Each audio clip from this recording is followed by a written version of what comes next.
Moving on, the next NGO to be presenting the project is Iksha Foundation. Iksha Foundation is a public charitable trust to focus on retinoblastoma eye cancer, to create awareness, to provide aid for its treatment, and to support research to improve care of children with retinoblastoma. Iksha believes that no child should ever lose eyesight or face death to this type of childhood cancer that has one of the best cure rates. No family should have to go through the unspeakable pain of losing a child. Over to you, Dr. Ashwin.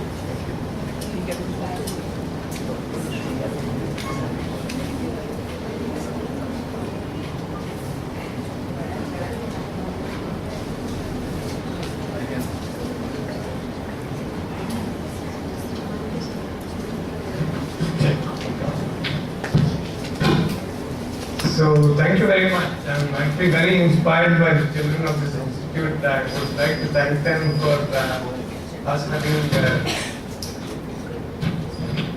I would like to thank them for giving us this opportunity. I'm here to talk about the Iksha Foundation. My name is Dr. Ashwin. I'm a pediatric ophthalmologist. My specialty is children with eye cancers. And Iksha Foundation is the one that's been supporting us. I work in Narayan Netralaya. Iksha Foundation is an NGO that funds the treatment of these children.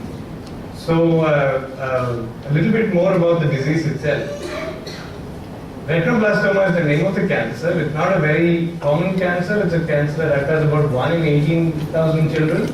And but considering India's population growth rate and infant mortality rate, we have about 1,532 children in India every year, which makes India the highest number of, makes India the country with the most highest number of retinoblastoma cases every year. That's about 4 children every day with a cancer like this. The most common sign of this cancer is something that's called leukocoria, which is a white pupil that's over there. That's the white pupil that you can see in an eye who is now presented with cancer in that eye. And you have other presentations as well. Sometimes a squint eye can be an early sign, but the delayed signs are really not easy to look at even for us. It's usually a large eye, a prominent eye, a red eye, or something that's reasonably painful. And we don't like to see children in that state because this automatically means that the child's life is now in danger. But when they come to us with these two kinds of signs, then their probably the vision might be at danger, but life is not at danger in that. This is the first child that Iksha Foundation funded. This is a child who's called Irfan. That's the eye that we had to remove because of a cancer. And this is the eye that the child has right now, also with cancer. But the child is doing really well because the child now went to chemotherapy. And after chemotherapy, the child went through multiple anesthesias. And during the anesthesia, we give the child lasers in the eye to try and kill whatever is remaining of the cancer in the eye. And now the child is much older, about 5 years later, and the child is doing very well, going to school at this point with good vision in one eye. The other eye is an artificial eye. But he functions like a normal child. And we could do that to the children or to this child only thanks to Iksha Foundation. Some children are not that fortunate. Some children are detected too late. They come to us in such a state that we really can't save the child's life. At which point we really want the disease to be as painless as possible before the child passes away. I remember a mother coming up to me and telling me that there's troubles with treatment, why they can't come back and things like that. We had to actually discuss with that mother about removing the second and the only eye that the child had at that point. And that discussion was very difficult for me because all they wanted, this was just before the Mysore Dasra of last year. All they wanted from me is to give that child that period of time that I can tell them that the child, for the first time, first and maybe last time in the child's life, can see Mysore Dasra and then come back for us to remove that one eye. The child did have her second eye also removed, but we now know that the cancer might have spread a little further, so the child is in danger. We don't want that to happen to any child, to anybody, anytime in the future. This is another child who was born in Australia. So this is not a disease that affects only Indian children or only poor children. It can affect any child. This child presented with this little white reflex over here. The mother did not notice this at this time. This is when I told them to go back to photographs and look whether the white was there or not. At that point, they found this photograph and showed it to me. This is a child a little later. They did notice that something was wrong here and actually went to an optometrist. The optometrist in Australia said, this may not be a problem. This may be something that's like a beauty spot, and sometimes even my wife shows this up in some images. So that got ignored. And this is a child in my clinic. This eye had to come out. Thankfully, this child's other eye does not have a cancer. The child did not require chemotherapy, did not require anything else. And the child is now rid of cancer by just removing one eye that was endangering the child's life. This is a child who presented with her photograph as this white reflex. And that white reflex was noticed by the photographer who took the photograph. This photograph was taken during the naming ceremony of this baby. And when the photographer took the photograph, he looked at the photo in his own digital camera and he told the parents, your child might have cancer. You have to have this child looked at by a doctor. The parents didn't actually take much interest of what the photographer said, because of course he's a photographer, he's not a doctor. So how did the photographer know something that was that far ahead of his knowledge? That's his brother's child, who also showed up with that same white reflex. And that child passed away because the child wasn't treated in time. So in fact, this child has now passed away to save the life and the eye of this child. That was a big thing. This tells us that these photographs can somehow give us information that we don't really, well beyond what we know about. So this is actually a procedure that we have developed. Now I've been researching this, let's say, for the past 2 years and implementing this for the next 2 years after that. We've developed a method by which if you take a photograph, using all the rules over here, which is not too tough to follow, dim all the lights, keep the flash on, turn the anti-red eye off, keep the child in the keep the camera in the program mode. All you need is a small compact digital camera. So with that camera, if you take a photograph of a child who's facing the camera at a 4 meter distance, you should always get a red reflex coming out of both the eyes. This is how the red reflex looks. So those two are good red reflexes, that's a normal eye. Those little white dots over there are actually just flashes, a reflection of the camera flash itself. That's not a problem. But if, in case you get a white reflection coming back like this, that could be cancer. In this child, it's not cancer. In this child, it's a developmental abnormality of the eye that causes a problem for vision in that child. So there could be other reasons for these white reflections coming back, which are bad enough for vision, may not be for life, but definitely bad enough for vision. Sometimes the reflection doesn't come back at all, such as this eye has no reflection coming back and this eye has some reflection coming back. This child was found to have a cataract in it. So doing these photographs might actually save the child's vision or save the child's life.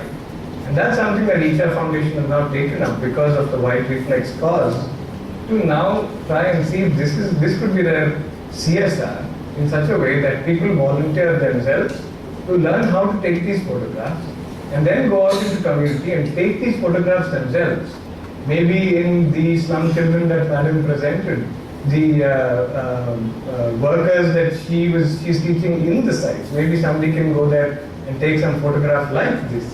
And if we give them the right rules and equipment them in the right way, maybe they can come back to us with photographs that give you a lot more than just an image. It tells you the information on whether the eye can really see or not in a child who's not even old enough to speak. We think that's very powerful and that's something that we want to take forward as a CSR. Thank you very much. I'll be opening this to questions.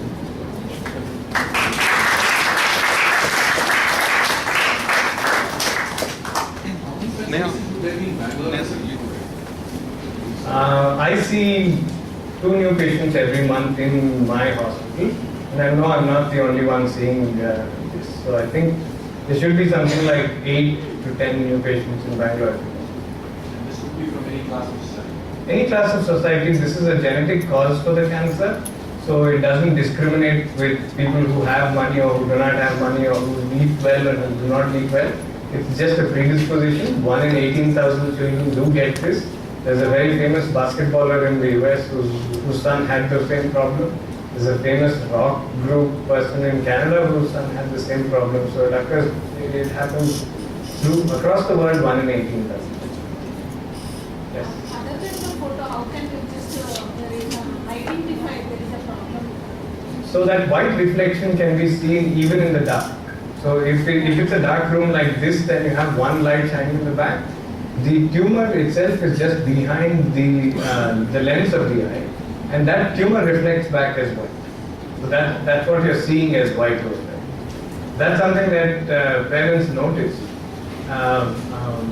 If they've ignored that sign, then it tends to become a red painful eye and eventually spread outside the eye. But if they do notice that sign at any time, then it's fantastic for the child.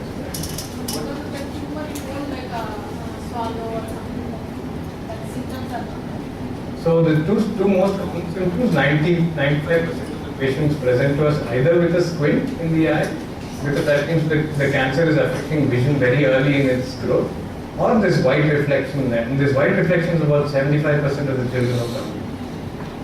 Irrespective of whether they've taken a photo or not. So if we do take a photo, then maybe we'll get them at a much earlier level than what we would otherwise.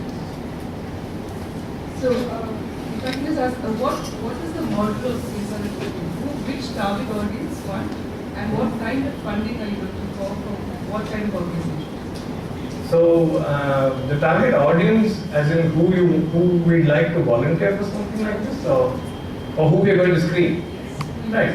So the CSR in this situation is dependent on the volunteer in themselves, right? We equip the volunteer with the knowledge on how to take these photographs, and we make sure that they understand that really well. Because like I said, not all white reflexes are cancers. It's very easy for them to scare somebody saying this is a cancer and it might not be. We're going to really teach them. We're going to teach each volunteer for maybe a week, and then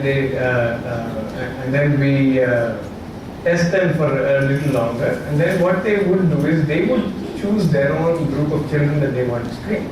It could be within their own house, which is very easy to do.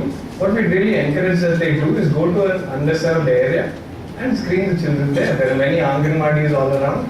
They could choose any of the Anganwadis. We'll help them establish contact with them and go and do this kind of a thing there. So all we do is they have to bring their own digital camera.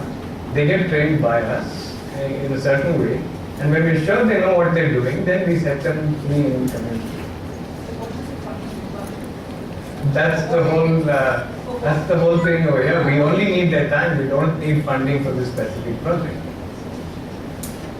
So once if you identify a underprivileged child like that, so you do all the free of cost and operation. So the operations are funded by Isha Foundation for those people who cannot fund their own treatment. I think in the past 65 cases that I've had only 5 people paying for their own treatment. So Narayana Nethralaya wipes off 50% of their cost, and Isha Foundation pitches in to pay that 50% of that cost. So the donations are coming to Isha Foundation. Isha Foundation is also an organization that's run only by volunteers and not by any paid staff. So all the money that comes into Isha Foundation goes straight for the treatment of each child. And the first child that we showed there was funded by Rajiv himself, who started Isha Foundation. He came into the hospital to have his mother treated.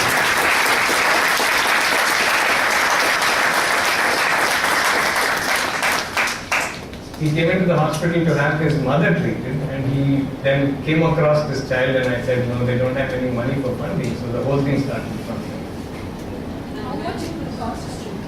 Sorry? How much it will cost? So only a single surgery to remove one eye costs about 15,000 rupees when it's subsidized. But the chemotherapy and everything else that goes to save the eye, usually the opposite eye, that can run into about 1 lakh per year. And the treatment goes on for about 1.5 to 2 years sometimes. Every month of anesthesia such that we're killing the tumor slowly. It's basically child specific. We have had cases where we have funded for about 20,000. We have had cases where we have funded about 1 lakh in fact, we are dealing with a particular case now. That might require something close to 5 lakhs in Yeah, one right, month. go up to 5 lakhs. So he came to us and said, would you like to fund this child anymore? Because we already funded 1 lakh. And unfortunately, we couldn't save both lakhs. In spite of spending 1 lakh 60. It hurts to spend so much and still not being able to do anything for this child. So he came back and said, would you like? I said, that's our kid. I'm going to take the kid all the way till Board required. So we are presently going with that. Hopefully, very chirpy kid. Hopefully, it will help, and we want to take it up to schooling also for this particular kid and take it all the way to them, because we started with this kid. We don't want to leave the kid high and dry. That's what.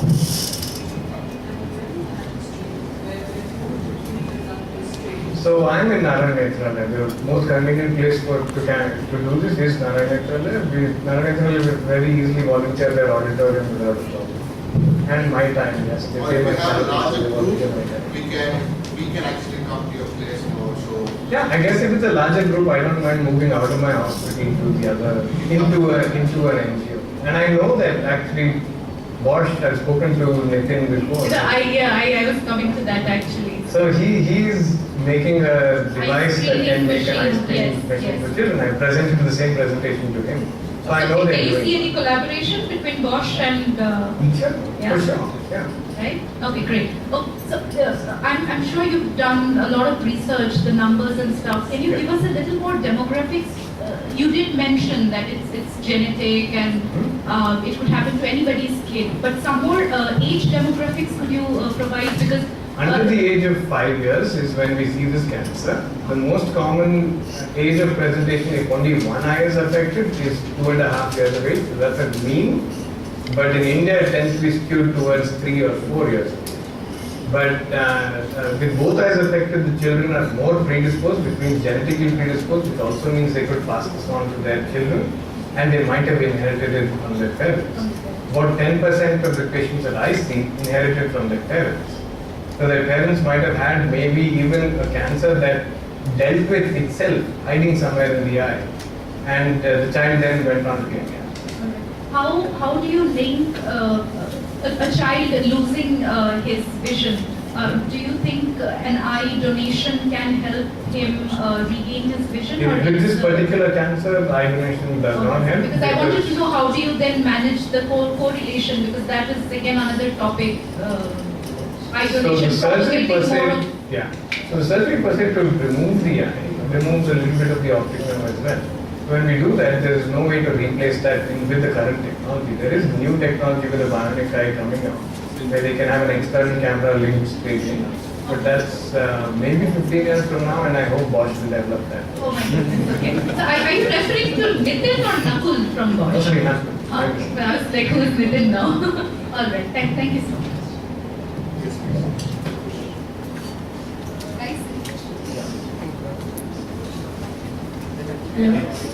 Sir, I wanted to ask that I believe that there are very less pediatric ophthalmologists exist in India probably or in the world.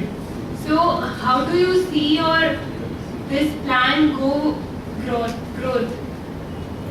So That's an excellent so question. You are right now only doctor who is serving Iksha, or there are more doctors who is serving Iksha? Now, Iksha is an entity that helps the patients. Doctors are not directly linked to Iksha. We are advisors for Iksha. Since Yeah. I know this disease better than a lot of the ophthalmologists in Bangalore, that's the reason why I am. So I think that if you have conglomerate between you, the doctors, then you might serve better, because there are so many children affected by this, and there are volunteers So- available to help you find those children. So that's an excellent, what is the point. Iksha's growth plans? That's what I'm asking. Iksha's growth plan is today, like how I've come in front of you. Instead of telling you what I am, where I am, and what I'm as an organization, I brought the doctor in front of you because today I have achieved the target of addressing new audience, and I've covered so many people. That means I've educated so many people. Okay, this is something that was our initiative, is our initiative. I'm going to be It's something like this, I request you on a personal basis. You're on vacation. You see some cricket on again, just click a photograph. That's all it takes. But don't tell about it. Just click a photograph. Probably you never know. Probably you just clicking a photograph on your vacation when you're clicking 100 more photographs of your family and friends and whatever. Just click a photograph and see a child on the road. I think Probably there are- can't go to an ophthalmologist. I think that there are definitely more than 30 people in this room. No, I'm just If each saying- of you clicks, say, 20 photographs, that's already made it that many more photographs of that many children who probably needed that help. So I think you need not stop at wherever you are. So even if you move to USA from here, please click USA children's photographs with their parents' permission. That's basically what we are doing. So we are empowering you with this CSR, and we expect you guys to take it to the next level from there. In fact, we are planning to conduct a program. We didn't come to, but we want to do it for Meru cab drivers and Easy cab drivers at the airport. We actually wanted to have a free eye checkup camp. Not to mention this, but it scares away people. Sometimes it scares away people to know the truth. So we just wanted to have an eye checkup camp, but the truth was to find out this white reflex. So in the meantime, in the verge of having an eye checkup camp, we thought we would do one activity. So Iksha Foundation, like the doctor said, we're not a very huge big foundation, but in whatever small way we try and do our bit. And today is one of those things that we do. And thank you for giving me the opportunity.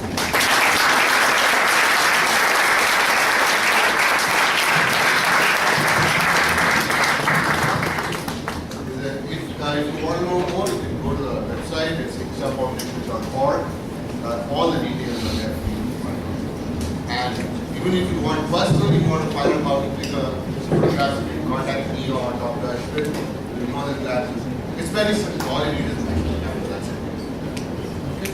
So by the way, I do have a 10-month-old son, and I have tried it on him, and it works.